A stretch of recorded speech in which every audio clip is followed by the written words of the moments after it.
Hello and welcome to another Timalin 1337 guide, where today I'm going to show you how to properly buff for Node and Siege War.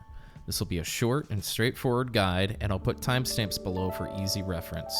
You'll want to begin with rotating food buffs. Start at least an hour and a half before the Node War begins, so you can have all 4 food buffs at the beginning of the event.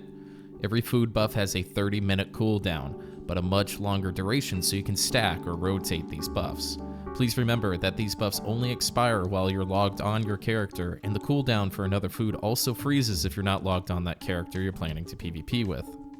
You can definitely choose to modify this rotation, but this is a good start for most classes, depending on your gems and choice of elixirs.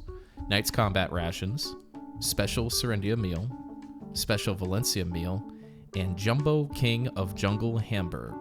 These are a little harder to find on the marketplace, but definitely put a pre-order up for it. It does give a longer duration and more crit damage than the blue version of it. It's worth it. Also, please note that we are using the special versions of these foods for the longer duration so we can properly rotate 4 food buffs. Great, so now it's about 10 or 15 minutes before the Node War starts. We're going to head over to the Velia Church to get some church buffs. These church buffs are a great addition to the game, however they're all RNG. Attack will give you AP and accuracy, and defense will give you DP and HP. These cost 5 gold bars each, or 500,000 silver. All these buffs will be anywhere from 3 to 8, and HP will be from 50 to 150. Unfortunately, to my knowledge, and at the time of the recording of this video, there's no discernible way to tell which of these buffs you receive besides obviously watching the change in your HP for the defensive one. There are plenty of furniture items in the game that also provide a buff for you known as house buffs. You'll want to get this after your church buffs. The scroll boss drops some of the best, specifically the Imp Captain's Knife, not shown here, provides additional AP. You can only run 1 house buff at a time. It lasts an hour, but the item has a finite amount of uses, so you have to keep buying them. I suggest buying a residence near Carolin for 1 CP and sticking your house buff item in there, and keeping a few extra in your central marketplace for when they expire.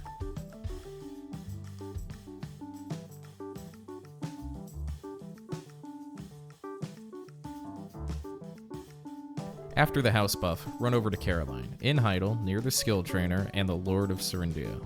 This is a buff that only costs a little energy and is excellent practice to get it every time you Node War. You won't need to play the Amity game, you can just greet her until it unlocks. Then it only costs 25 energy when you take it, and it lasts for 30 minutes and persists through death.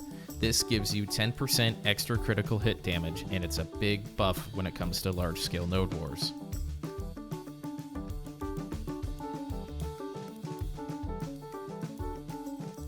Quickly, elixirs are important buffs that last up to 15 minutes, but expire if you die. Blue party elixirs is what you really want to use, as they last nearly twice as long as the non-party elixirs.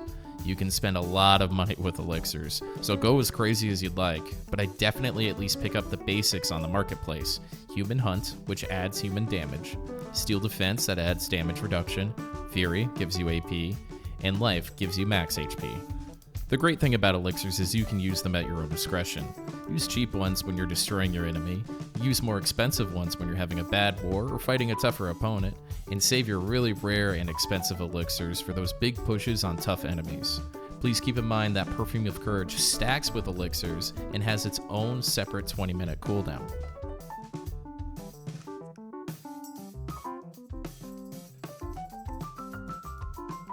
Lastly, we see these blue buildings on the map, which will be known as villas.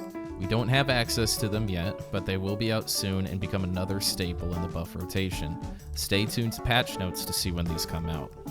That'll do it for this short reference guide. This is what you need to be as buffed up as possible for PvP. I hope this video helped, and if you have any questions or suggestions, drop them in the comments section, as I always like to stay active there. And please hit the subscribe button for more guides, let's plays, and BDO content. Catch you all next time.